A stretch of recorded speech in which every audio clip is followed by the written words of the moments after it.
Muchas gracias por esta oportunidad de reflexionar juntos sobre la coyuntura histórica que enfrentamos los mexicanos. Les propongo como una aproximación a esta reflexión que pudiéramos considerar la naturaleza de la evolución del capitalismo en el mundo, en un primer momento, en un segundo, la forma específica del capitalismo mexicano y en un tercer momento, ¿qué podemos y debemos hacer ante esta realidad? Me refiero al primer tema. El capitalismo como modernidad social es un sistema de producción y distribución de la riqueza creado en los últimos 3-4 siglos que contiene un elemento intrínseco de inmoralidad. Todo capitalismo considera al ser humano como objeto, no como finalidad. Considera al ser humano como medio, no como finalidad. Y en consecuencia es un sistema social que está llamado por la reflexión ética a ser superado en la historia. Sin embargo, hoy en día tenemos diversos capitalismos. Capitalismo de Estado chino, estadounidense, europeo y los múltiples capitalismos en otros espacios del mundo. Y es claro que se ha dado una modificación de la correlación de poder a nivel internacional por la emergencia de China en el sistema internacional y por el capitalismo de Estado que demuestra tener una mayor capacidad de crecimiento y de posicionamiento en la economía y en el poder mundial. China ahorra el 50% del PIB, invierte el 48% del PIB en formación bruta de capital fijo, crece a tasas superiores al 6,5% anual, tiene un superávit comercial de 250,000 millones de dólares por año y tiene ya una capacidad de participación del 17% del PIB del mundo. Estados Unidos redujo su participación del 50% del PIB mundial 1945 a un orden del 22 o 23% del PIB. Ahorra el 19% del PIB, invierte el 20% del PIB, crece a tasas del 1, 2, 2,5, cuando más, y tiene un déficit comercial de 700,000 millones de dólares por año, la mitad de este déficit con China. Además, Estados Unidos tiene una deuda pública de 19 trillones de dólares, más de 100% del PIB, parte de la cual ha sido comprada por el capital chino. Se estima 3 trillones de los 19 trillones de dólares de la deuda pública. Además, Estados Unidos representa el 40% del gasto militar del mundo y tiene 800 bases militares en el mundo. Estados Unidos no puede con China. Y eso explica por qué desde hace 30 años promovió y acordó con la oligarquía mexicana la subordinación de México como economía política a los Estados Unidos bajo condiciones de un colonialismo económico y una subordinación político-estratégica que tiene un funcionamiento como un régimen de apartheid que, como todos sabemos, tenemos 30 años de funcionamiento en el que no crece y se requiere, por lo tanto, para su mantenimiento, el establecimiento de un Estado policíaco militar. ¿Qué capitalismo diferente del chino, el corporativo financiero militarista estadounidense, o capitalismo de estado de bienestar europeo? ¿Qué capitalismo es el capitalismo mexicano? Podríamos decir que es un capitalismo tributario y es un capitalismo dependiente. Observemos las esferas del capital. En el capital financiero, los ciudadanos rescatamos la quiebra del sistema bancario y esta concesión de los servicios financieros fue entregada a inversionistas extranjeros que hoy controlan el 90 o el 100% del sistema de pagos, el funcionamiento del crédito orientado básicamente al consumo y al crédito hipotecario, administran el ahorro de todos los trabajadores mexicanos y le prestan al propio Estado mexicano y obtienen en México las mayores utilidades del mundo. México, bajo las condiciones del Tratado de Libre Comercio y las consecuencias necesarias de las políticas públicas en México, que son incapaces de garantizar rentabilidad y competitividad a los productores nacionales, nos han llevado a una condición de dependencia alimentaria, donde los 12 productos básicos y estratégicos de la Ley de Desarrollo Rural Sustentable representan más de la mitad importaciones en el consumo nacional. Al mismo tiempo que tenemos 6 u 8 millones de hectáreas sin cultivar y desde que se firmó el Telecán se expulsó a más de 6 millones de jóvenes del campo. Una decisión irracional, injustificable. En el campo de la energía, durante toda la historia, México ha sido soberano en su energía.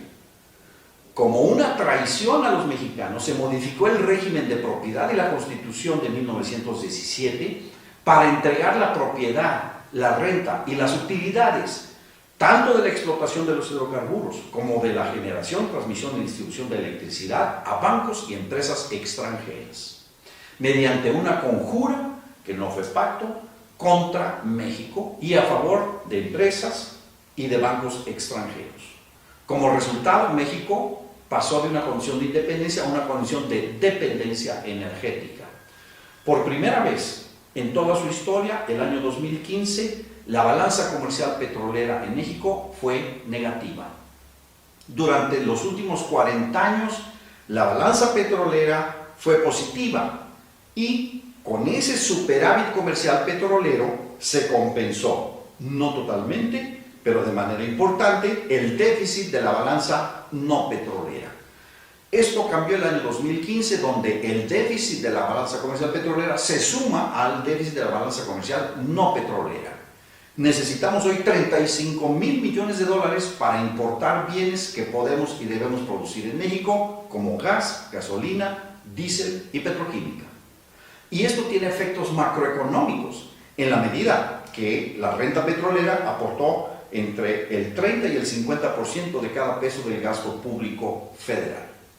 De esta manera, al quitar todos estos elementos, México ya no dispone como recurso público de un elemento que le permita financiar inversión pública y por lo tanto contribuir al desarrollo.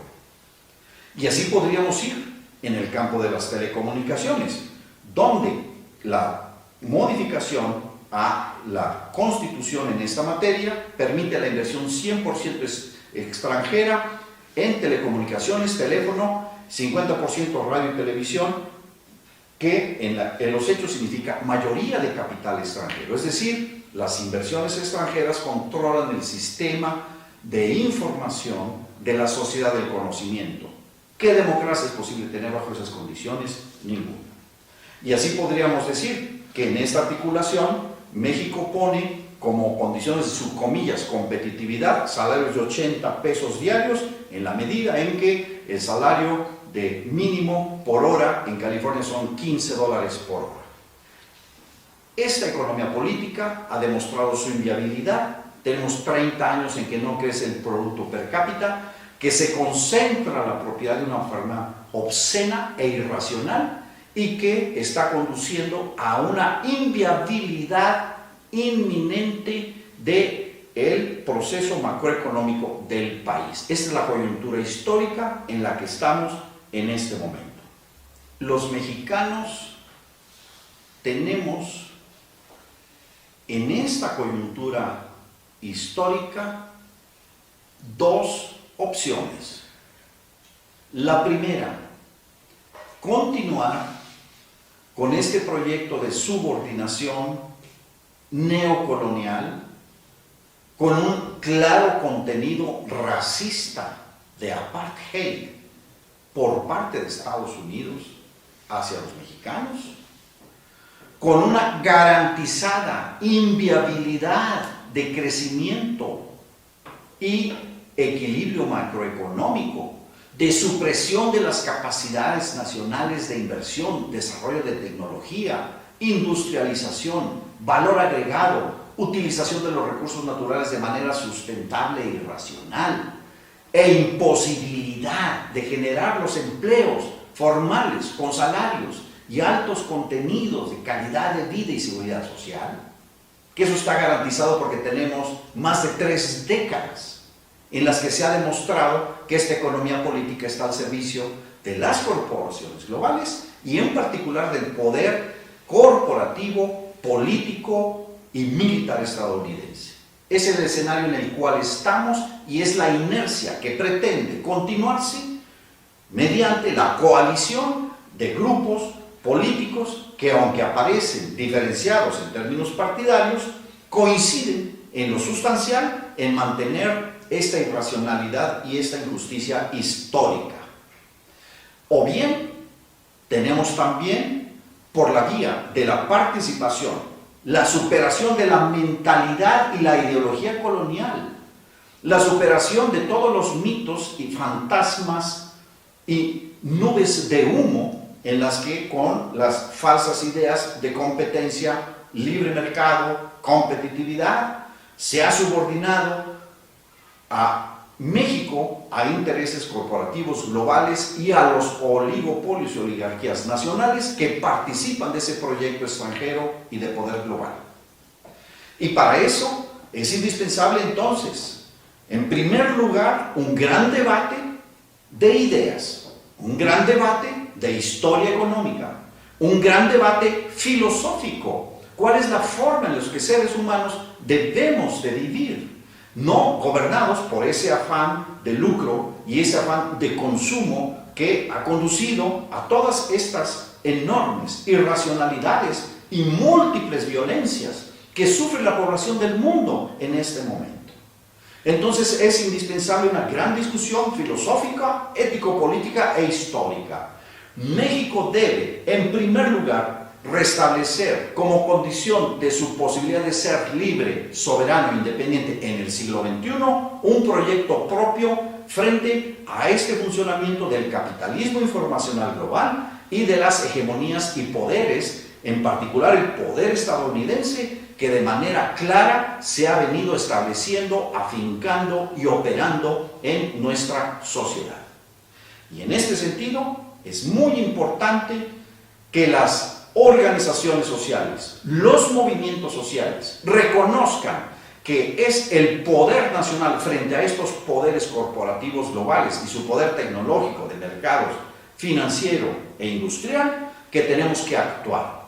Es fundamental que se entienda que sin un proyecto político electoral, que en este caso claramente se ha demostrado que con la excepción del partido Morena, no existe otro partido que esté dispuesto a modificar la trayectoria histórica de los últimos 30 años en este país.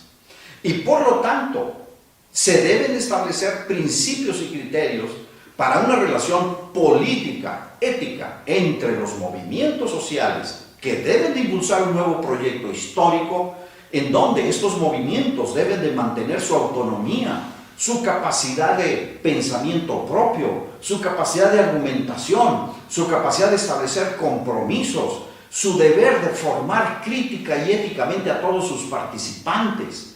De manera que también los partidos, pero sabemos perfectamente que el único interlocutor real en este momento histórico es Morena, deben también reconocer la autonomía e independencia de los movimientos sociales, deben de reconocer y fortalecer la autoorganización de la sociedad, porque solamente esta fortaleza de esta participación desde abajo, de esta real conciencia, compromiso y claridad de los intereses de un proyecto de desarrollo donde recuperemos la soberanía económica, es la única vía posible para que el Estado, como entidad, como Estado-nación, como Estado de Derecho, como pacto constitucional, y que luego genere un gobierno que pueda de manera eficaz garantizar las libertades, los derechos humanos, a la vida, al trabajo, a la educación, a la salud.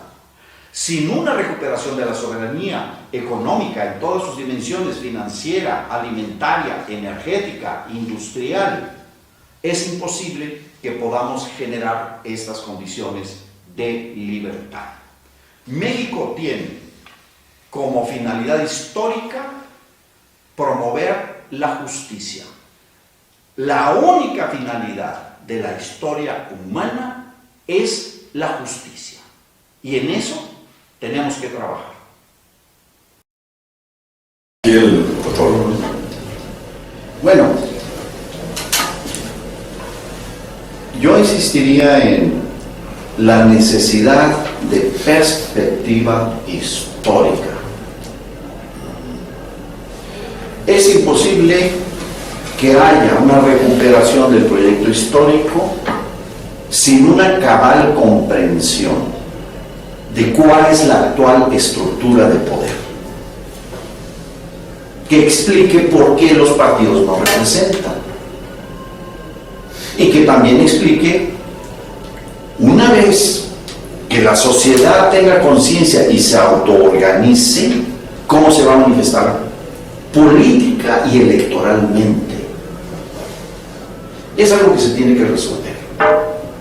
Observemos cómo el pueblo boliviano, sus organizaciones indígenas, cocaleros en particular, colocaron en la presidencia de la República a un representante indígena. Observemos cómo el pueblo brasileño colocó en la presidencia de la República a un dirigente sindical. Observemos cómo el pueblo venezolano, sometido a procesos democráticos, estableció un gobierno que defiende los intereses económicos del pueblo venezolano, porque Venezuela es la nación que tiene las mayores reservas de petróleo del mundo, y con una fuerza militar nacionalista que enfrentó los intereses estadounidenses. Observemos entonces cómo otros pueblos lo han hecho, y lo han hecho relacionando la capacidad de autoorganización de la sociedad, un proyecto histórico propio frente a las corporaciones e intereses globales, y una expresión político-electoral. No se puede concebir como algo en dos procesos autónomos y excluyentes. Hay que hacer un análisis partido por partido, posiciones, actos concretos, compromisos y actos de gobierno, y evaluemos frente a un criterio. ¿Y cuál es ese criterio? El proyecto histórico que necesita México, y que el actual es inviable, solamente posible mantenerlo por la violencia de un Estado policíaco militar controlado también por las fuerzas militares de espionaje y de seguridad nacional estadounidenses. Aquí, de nuevo, me parece importante la perspectiva. ¿Por qué razón el sistema político no representa al pueblo de México? Esta pregunta la tenemos que responder. Y esto nos remite al análisis del poder nacional, del poder global. Es verdad que ha habido autoritarismo, sí, ciertamente. Pero del año 32 al año 82, durante medio siglo, México creció a una tasa del 6,5% anual en promedio, lo que con el aumento de la población aumentó el producto per cápita en 3% anual, medio siglo, 50 años, y era un sistema autoritario. Y el problema que se planteaba era justamente el problema de la distribución, el problema del autoritarismo. Bueno, hoy no somos ni democráticos ni prósperos. Pero desde el año 82 al presente, durante 30 años, se cambió la economía política por la cual el Estado-nación mexicano quedó subordinado al poder de las corporaciones financieras, industriales y a los designios de Estados Unidos como potencia hegemónica. Pasamos de un autoritarismo nacionalista a un autoritarismo colonialista. Sí, pero pero es muy importante esto para entender por qué razón. Uno, hay un fraude electoral, no solo en el 2006, en el año 88 hubo fraude electoral. Claro que sí. El año 94 se asesinó a Luis Donaldo Colosio y fue sustituido el candidato del PRI por Ernesto Zedillo. El año 2000 se planteó que el problema era sacar al PRI de los Pinos a punta de botazos y sacar a las tepocatas y las víboras negras por un expresidente de Coca-Cola cuyo padre era estadounidense y su madre española y que no tenía ningún compromiso con un proyecto histórico de los mexicanos, y por eso se convirtió en un gran fraude político a la nación. 2006, haya sido como haya sido, otro fraude. 2012, de nuevo, la compra de la voluntad popular de la mayoría empobrecida, manipulada con spots, con un gasto totalmente sin ningún control de las instituciones que deberían de vigilar por el funcionamiento correcto de los procesos electorales. ¿Cuál es la conclusión de este análisis? Muy breve: hay una vulneración sistemática de la representación del pueblo de México en los poderes públicos. ¿Y a favor de quién y quién planteó eso? ¿Y quiénes son los beneficiarios de este cambio de economía política? Y de la forma de inserción de la economía política mexicana en la economía global, tiene claramente un perfil del establecimiento de una economía política a favor de las corporaciones globales, en donde las corporaciones globales incluyen tanto las de capital extranjero como capital nacional, y que claramente han subordinado en todas las dimensiones a México una relación de dependencia multidimensional hacia los Estados Unidos de América. Cuestión que es inviable. Desde el punto de vista económico, esta economía política es inviable. No puede generar crecimiento, no puede generar empleo, no puede generar procesos de acumulación, no puede generar procesos de distribución. Y al no poderlo hacer, su única forma de mantenimiento es la imposición policiaco-militar, asesorada desde el exterior. Ese es el diagnóstico histórico. Y frente a eso, entonces, esta es la pregunta. Y yo creo que aquí se necesita que hagamos un análisis y también un señalamiento de responsabilidades, de responsables políticos como partidos, como dirigentes, de responsables de la sociedad en términos de su producción, sus representantes en las cámaras industriales, en las organizaciones sindicales también, en la sociedad civil, en las iglesias, en los sistemas educativos.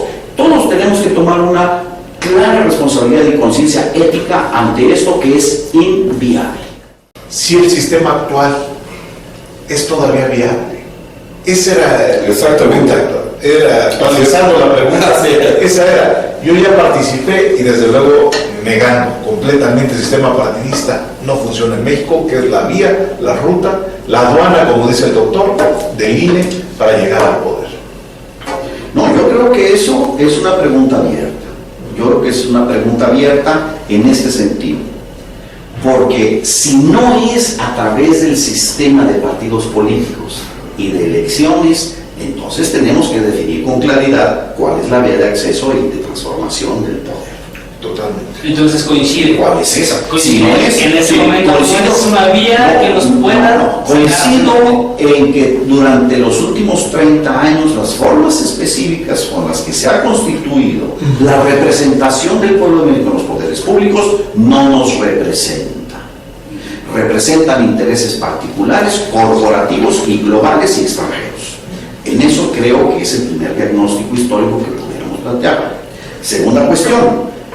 Ante esta circunstancia y ante esta condición en las que los poderes públicos se han apropiado de las instituciones electorales, de la conducción del poder, de la construcción de las leyes, de la legislación también en materia judicial referida a los aspectos y procesos electorales, la pregunta es si los mexicanos afirmamos que ese régimen es una vía que todavía reconocemos como legítima para el acceso al poder.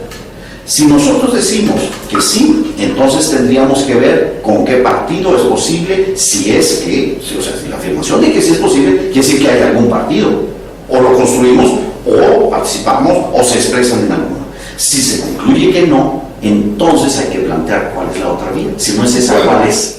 Y la siguiente pregunta, ¿por qué el Estado mexicano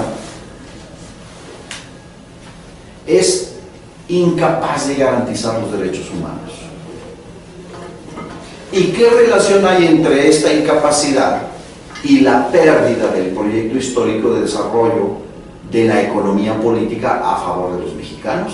Es la consecuencia. Son dos caras de la misma moneda. No hay soberanía ni justicia en el Estado si no hay soberanía económica. ¿Cómo puede un Estado como el mexicano garantizar el derecho a la alimentación si promueve una política de dependencia alimentaria irracional, por la cual importamos la mitad de la comida? Tenemos 8 millones de hectáreas sin cultivar y expulsamos por razones económicas a más de 6 millones de habitantes y jóvenes del campo porque no pueden ganar la vida. Entonces, no pueden ni garantizar el derecho al trabajo, ni el derecho a la alimentación de todos los mexicanos. ¿Cómo puede el Estado mexicano garantizar el derecho al trabajo si está estableciendo una política de desindustrialización para que México se convierta en una gigantesca planta maquiladora sin que tengan industrias y tecnologías nacionales? Evidentemente que no puede haber mercado interno. ¿Cómo puede garantizar las condiciones de vida digna en cada familia si la política salarial consiste en la reducción sistemática del poder adquisitivo del salario, que es la única variable que ha estado controlada por el Estado durante los últimos 30 años, lo que explica su reducción en un 70% de su poder adquisitivo? Hoy un salario mínimo no le permite a una familia ni siquiera comprar 7 kilogramos de tortilla. Y esa es la definición legal de salario mínimo.